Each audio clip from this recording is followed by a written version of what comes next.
I am Lazarus, come back from the dead, come back to tell you all that this is 1983's Midnight Heat. Welcome back to the show. My name's Jason. This is Squeaky Clean Adult Films from Barefoot. Bet you didn't think I was going to start with a T.S. Eliot quote, did you? Well, get used to it because this is a dark mood piece. It's eerie, it's arty, introspective, philosophical, bleak, Times Square, 42nd Street. All those things mean one thing.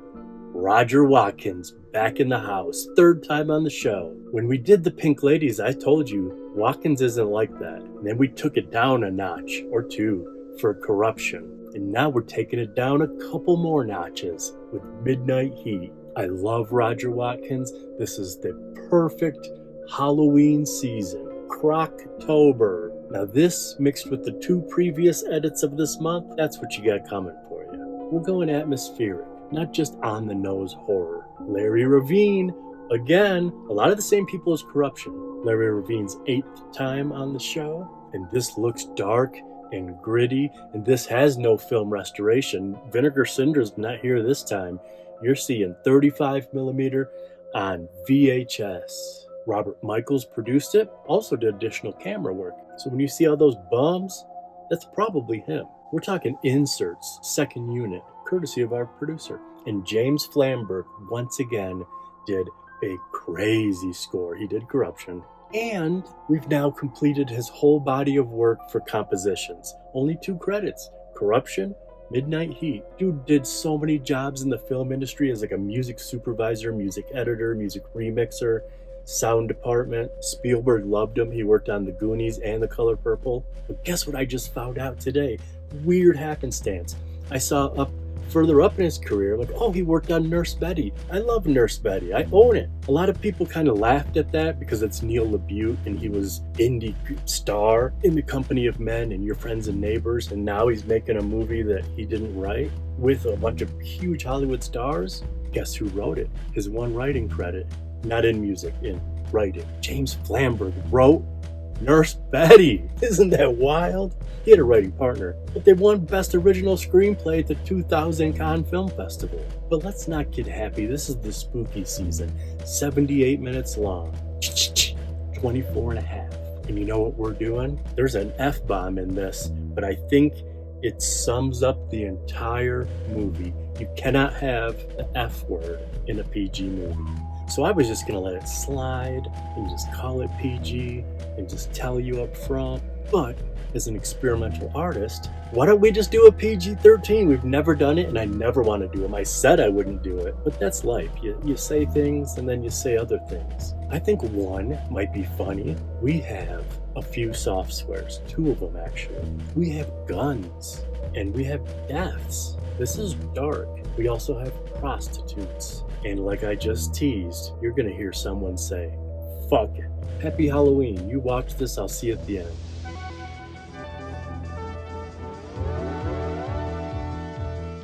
This is a VCA Pictures presentation.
Hello.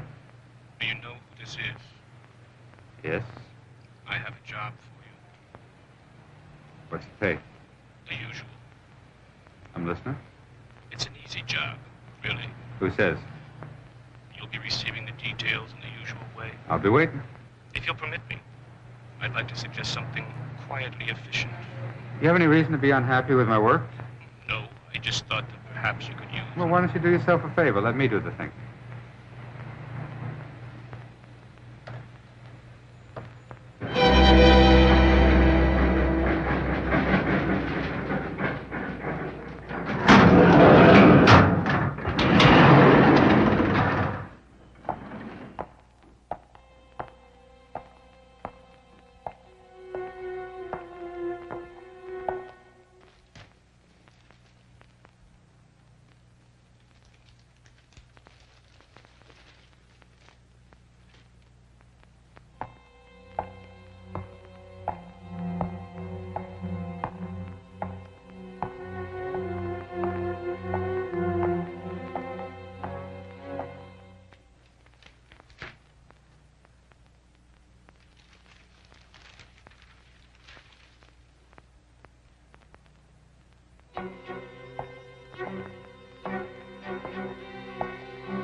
What are you doing here?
I'll be seeing you in the streets.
Only got what you paid for, didn't you?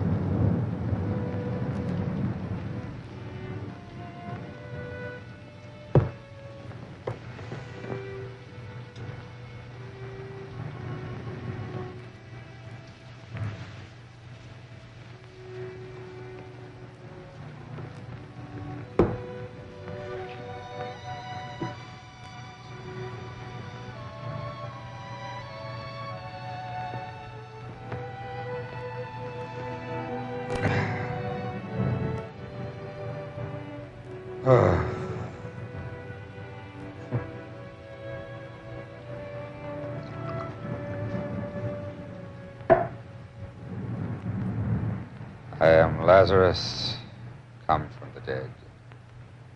Come back to tell you all. I think Elliot was right. About being the hollow man, all that.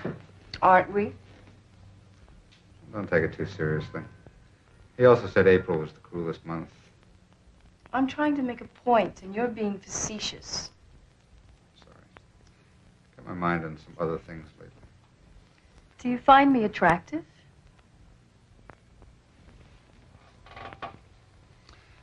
Extremely. Then why haven't you, tried to seduce me? The reason I haven't, as you so charmingly put it, tried to seduce you is that you are, to coin a phrase, the boss's daughter. Oh, bullshit.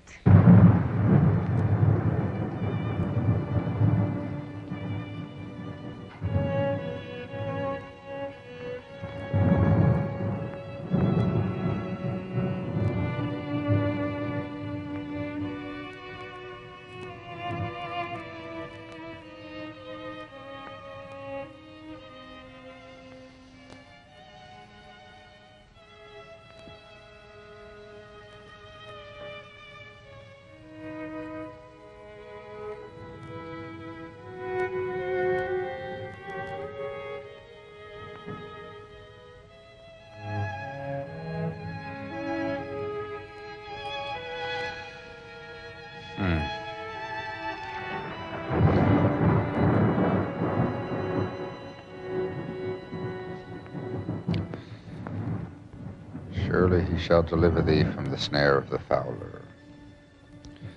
Thou shalt not be afraid for the terror by night, nor for the arrow that flieth by day, nor for the pestilence that walketh in darkness, nor for the destruction that wasteth at noonday.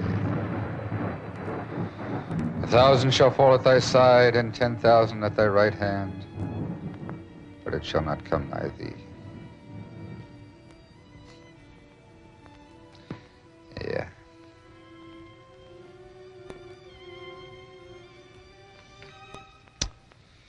Mr. C's escort agency, beautiful people for rent.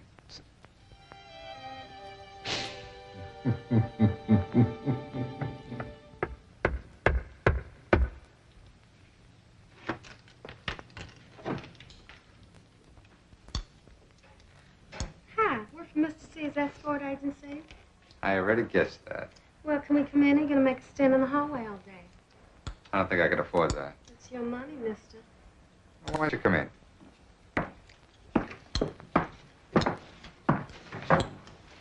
Jesus. I felt creeping up walking through the lobby of this place, but this is even worse. Are you sure you can afford our services? Oh, yeah. What's the matter with her? Oh, nothing. She's new at the job. You're lucky. You're one of the first to break her in. One of the first? Well, you can't have everything. No. I guess you can't. Now, there's a little matter of the money. You do have enough, don't you? Oh, yeah. As a matter of fact, if you're good, there might be a little something extra in it for you. How good do we have to be? Real good. Both of you. What do we have to do?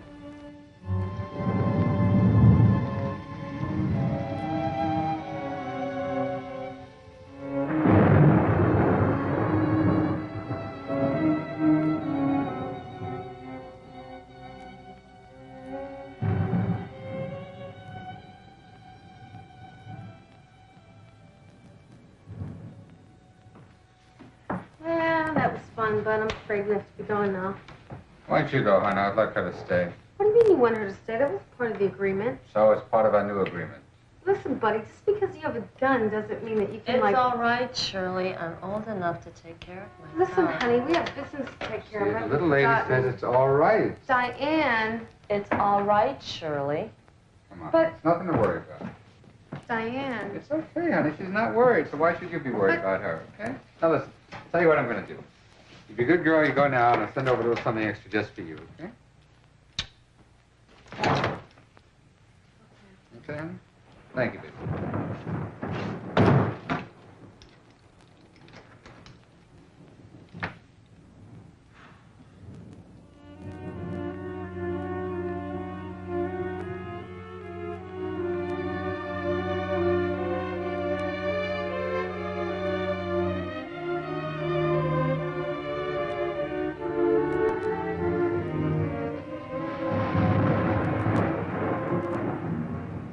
What's so interesting out there? Ever stop to think about what separates us from them? One morning they just woke up and they said, fuck it. Precious little separates us. What brought that on?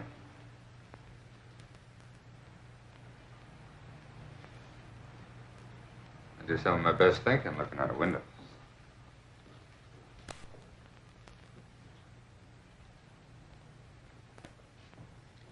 It really is dangerous for me to be here, you know.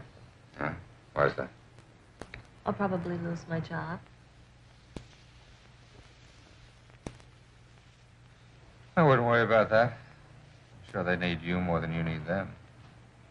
Besides, it just makes it more interesting. What does?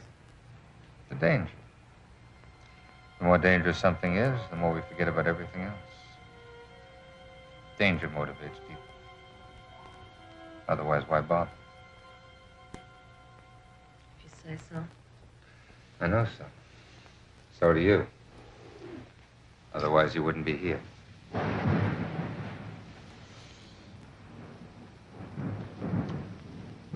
Let's get some rest. This is funny. You never let anyone get close to you, do you? Just think you're disinterested.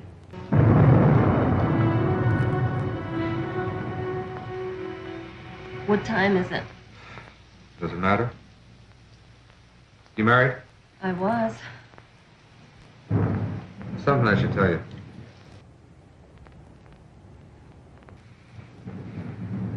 Some guys after me. They want to kill me. Are you serious? Dead serious. But why? Mistreated a piece of property. Must have been worth a lot to you. Well, let's just say I rented the wrong beautiful person. But why did you get involved in the first place? Why does anybody get involved?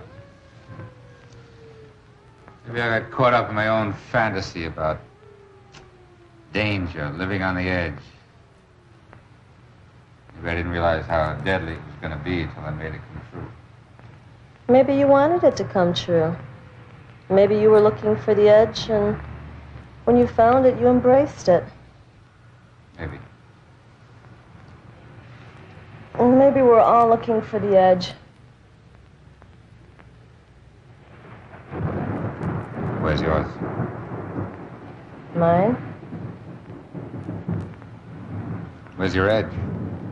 I guess that's why I'm here. I'm creating my own edge. Well, you're not wasting any time then, are you?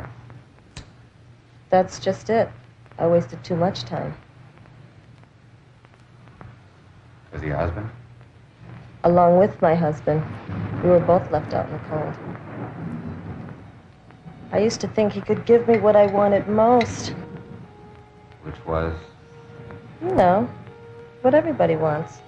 Affection. Jesus. What?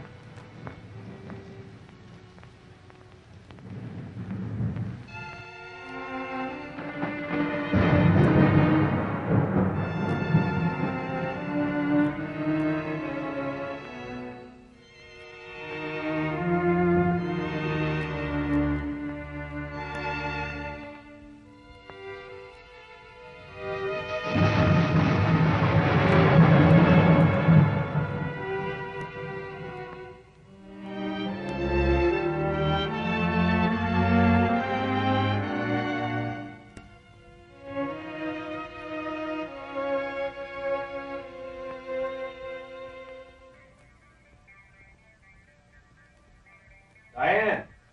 I'm in here.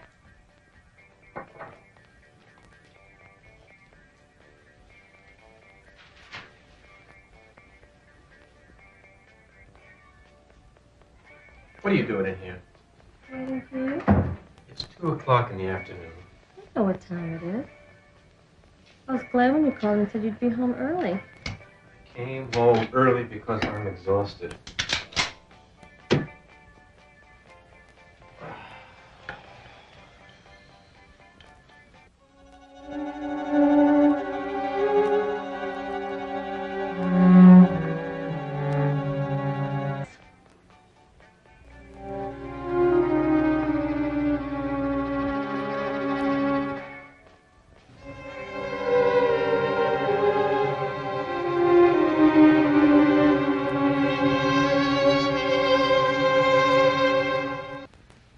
Begins with your family. Soon it gets around to your soul. What?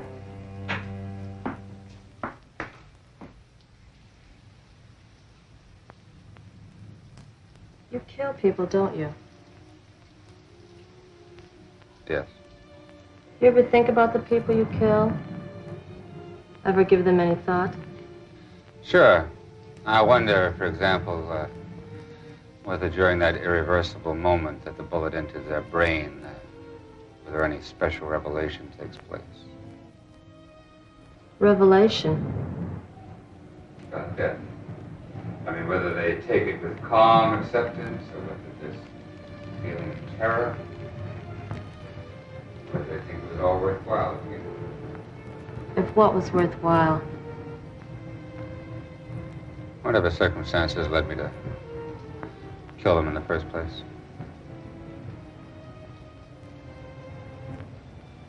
You got any kids?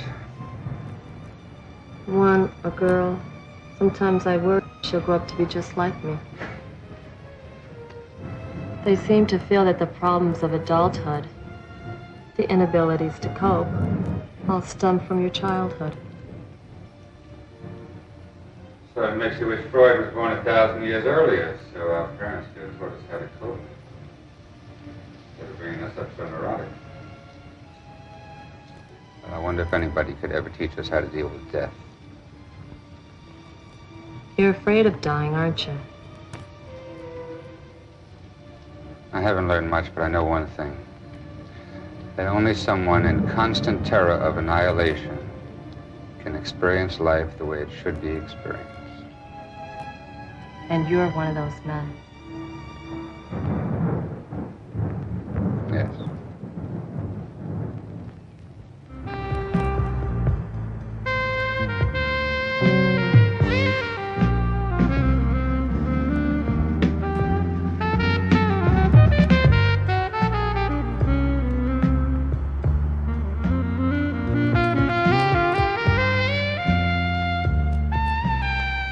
Are the girls asleep?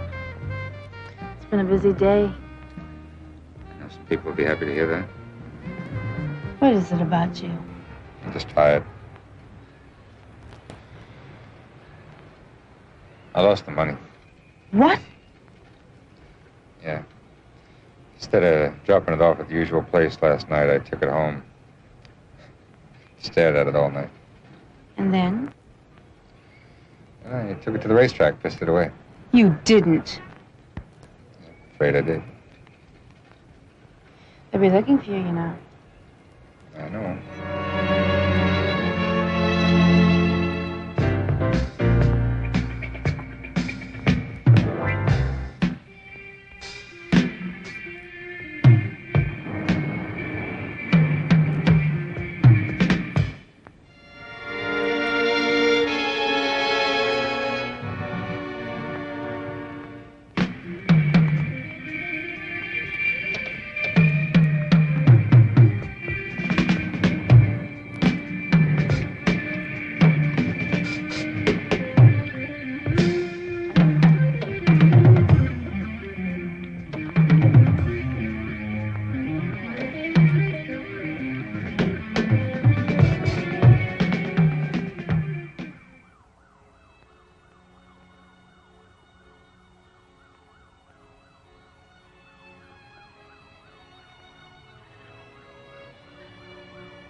You ever stop to think what separates us from them? One morning they just woke up and said, fuck it. How'd you like the movie? What'd you think of it?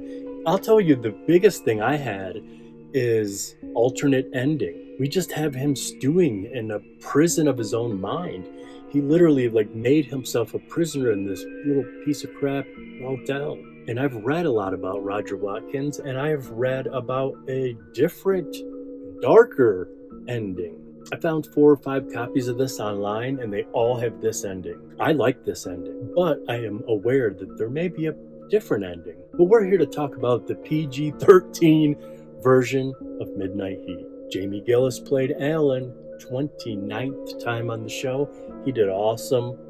I think I liked this performance better than every performance he's ever done, especially on the dark scale, which Jamie Gillis always has a dark streak in him, but I like when he's just going full dark, which he does a lot. Corruption, water power, but even in his happy-go-luckies, that boy had a dark streak. Howard Feline was that first guy that got smoked. Credits. First time on the show because this is the only movie he was ever in. Then we had Frederick Rain and Dixie Doo. Frederick Rain was the mob boss that gave him the kiss of death. He was in Roommates, so that's his second time on the show. And his wife, who Jamie shouldn't have slept with, she was only in 6 movies, and we've done 1/3 of her career, second time on the show, because Dixie Doo was in G-Strings. She's one of the streetwalkers that yells at Bobby Astor. Then we have Tish Ambrose, her 7th time on the show. We saw her in Corruption, those 3 color-coded rooms. She was the black room. We also just saw her in Both Sides of Droid, Empire of the Sins, and Cabaret Sins. We've seen her a bunch, getting close to the 10 movie club. I really like her, and her role was awesome. Straight up cameo. I kind of was hoping that she would come back. I was kind of thinking she was going to come back and get him for messing with mom and dad. Then we have Joey Carson and Champagne, our 2 ladies of the evening. Joey Carson was the blonde-haired lady. She was only in a handful of movies. It's her first time on the show. I liked her. She was a loudmouth. Champagne was the brunette. She was only in 6 movies. She was in Luscious, so it's her second time on the show. And then Champagne stays with us for the whole second act. We got Jamie Gillis and Champagne, and we start doing flashbacks. Jamie Gillis's flashback is with Sharon Mitchell, butt naked the whole time. You heard her voice. Champagne's flashback is with Michael Bruce, 5th time on the show, and he was like a competing hitman. I guess Champagne has a type. And you see her, she's fantasizing about the gun. I think she's dreaming that she's across the room playing with the gun while thinking about her, Michael Bruce, with the gun. And then we have Susie Nero, hooker with a heart of gold, her 5th time on the show. And last time I called her, I'm not going to say names, but last time, Susan Nero. Last time I called her Susie Nero, I got called out. But why don't we hear it straight from her? Hey, my name's Susie Nero. I just love watching Squeaky Clean Adult Films. Fan of the show, Susie Nero. And that's it. Halloween spooky season has started. Full week, 1 week down. This might be a spoiler, but we might be seeing this month Roger Watkins' 4th time on the show. This is 3rd, in case you forgot what I said 30 minutes ago. Thank you for watching. That's cool. I hope you like it. Anybody have any 35mm requests for October? Get them in. There's tons of time. I have so many video requests, and I'm just slightly... I love video. Come on, film and video. Did I do that right? No. Film and video. But the whole slate I have, is that still around? Oh man, that's every single one. I'm not gonna flash it because then I'll have to blur it. Every single one's video. Just trying to slightly distance myself from VHS September. No hate on video at all. Just trying to get some flavor. Trying to mix it up a bit. Try to, every 281 movies, throw you a PG-13. That kind of flavor. But even if you don't have 35mm requests, thank you for watching. You don't have to subscribe, you don't have to like, you don't have to share, you don't have to... Last time I said don't have to watch, and I never even caught it. I left it in the edit. You don't have to do the other one, Riz. It's not Riz. What the hell? Hype. hype. Actually, someone give us some hype. Will someone give us some legit, or maybe they're not even available on our things because we don't have it to give to other people. So maybe it's not available for us to have. I just want to see. I don't want to be some like hype whore, but I want to see. I'm kind of obsessed with the inner workings of YouTube lately. I want to see what it'll say on our end. You racing hype. But then once I get one, you can shove that hype right in the don'ts. Because all I want is just to watch.